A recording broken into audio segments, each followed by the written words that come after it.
This is SSPTV News, brought to you by Samsung Productions and the Hazelton Standard Speaker. The latest on a plan for a public safety center in Hazelton, and the owner of a local dance studio tells us about all the hard work that went into getting ready for a national competition. Hello and thanks for watching. I'm Ken Carr with your local information. The city of Hazelton did not receive the funding it hoped for to create a public safety center, but there are still ways for the project to get completed. It would cost around $3.2 million to put the center in the former Hazel Township High School building at Church and 15th Streets.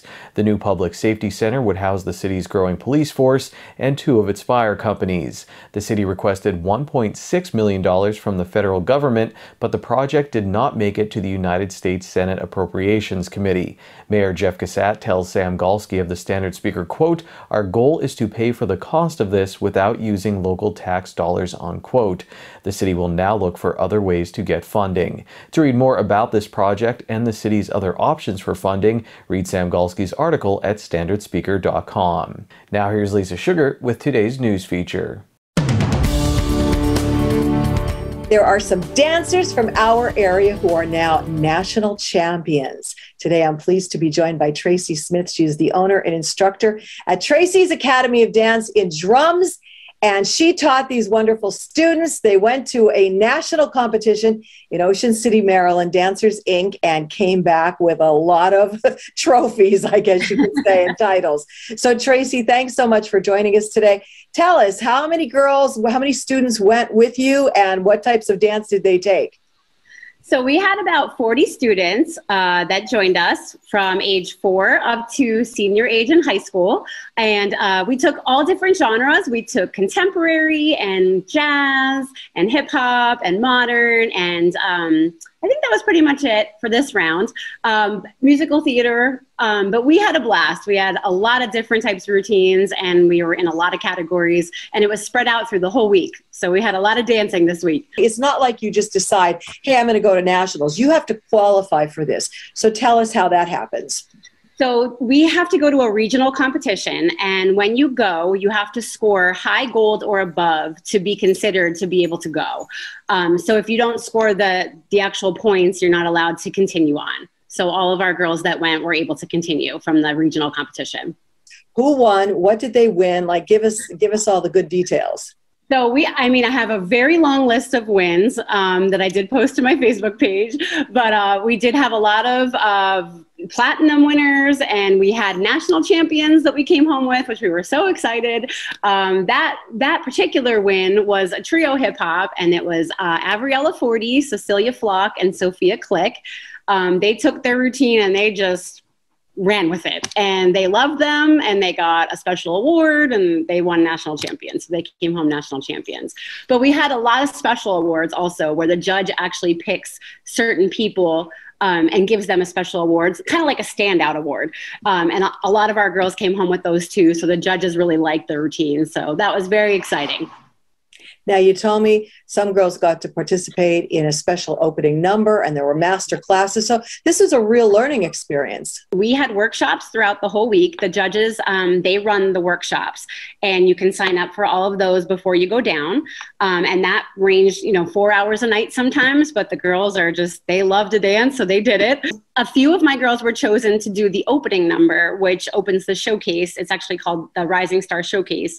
And they pick the girls, and they are in with all the other studios that come, and they actually get to do the opening number for the entire audience. So we had about 7 of our girls do that, which was really, really neat for them. They were super excited for that.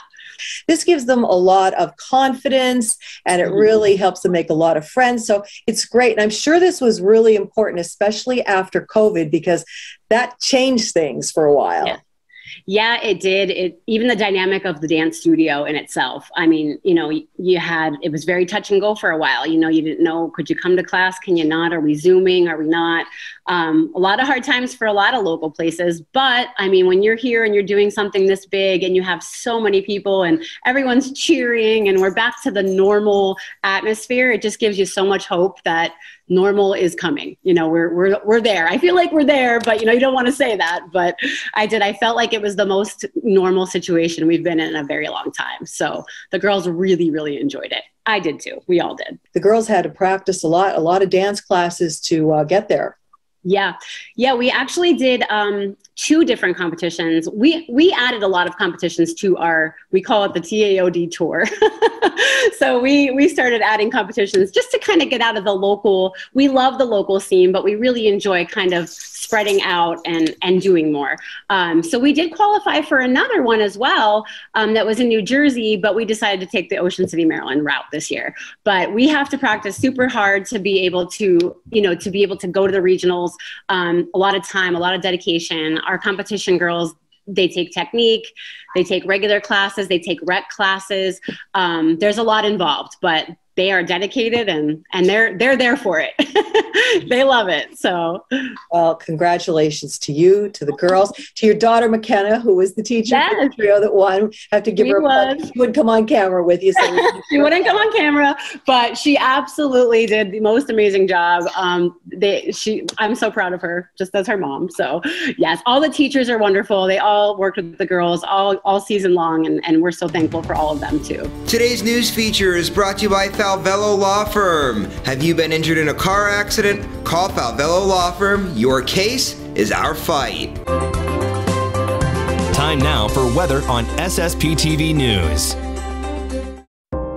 Here's our forecast from the National Weather Service on Wednesday. Sunny with a high near 84 degrees. Wednesday night, mostly clear with a low around 66 degrees. There's a hazardous weather outlook on Thursday with heat index values from 95 to 100 degrees for much of the area. On Thursday, a slight chance of showers and thunderstorms after 2 p.m. It will be sunny with a high near 91 degrees. We have a 20% chance of precipitation. On Thursday night, a chance of showers and thunderstorms, mainly between 8 p.m. and 2 a.m. It will be partly cloudy with a low around 67 degrees. We have a 40% chance of precipitation. On Friday, a 70% chance of showers and possibly a thunderstorm, mainly after 2 p.m. It'll be partly sunny with a high near 84 degrees. On Friday night, showers likely and possibly a thunderstorm before 8 p.m. Then a chance of showers and thunderstorms between 8 p.m. and 2 a.m. It'll be mostly cloudy with a low around 67 degrees. We have a 60% chance of precipitation. On Saturday, we have a 50% chance of showers and thunderstorms after 2 p.m. It'll be partly sunny with a high near 82 degrees. On Saturday night, a chance of showers and thunderstorms before 8 p.m. Then a chance of showers between 8 p.m. and 2 a.m. It'll be partly cloudy with a low around 67 degrees. We have a 30% chance of precipitation. Stay tuned for our community and sports features. We'll be right back. SSPTV News would like to send sincere condolences to the family and friends of the following: Helen Kokinda Silkowski, 98 of Hazelton. A funeral will be held on Friday at 10 a.m. at St. Mary's Byzantine Catholic Church in Hazelton. Friends and family may call Thursday from 6 p.m. to 8 p.m. at the Frank J. Bonin Funeral Home in Hazelton. Carolyn E. Markle, 78 of Cunningham. Services are private. Mary Zavalik, 92, formerly of Haddock.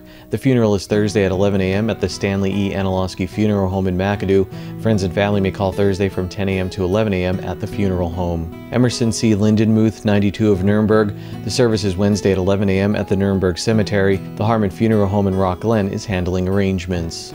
Francis Frank Valentine Jr., 80 of West Hazelton. The funeral is Thursday at 3 p.m. at the Joseph A. Moran Funeral Home in Hazelton. Friends and family may call Thursday from 1 p.m. to 3 p.m. at the funeral home. And Michael Heiser, 44 of Drums. The Coffin Hughes Funeral Home in Drums will announce arrangements.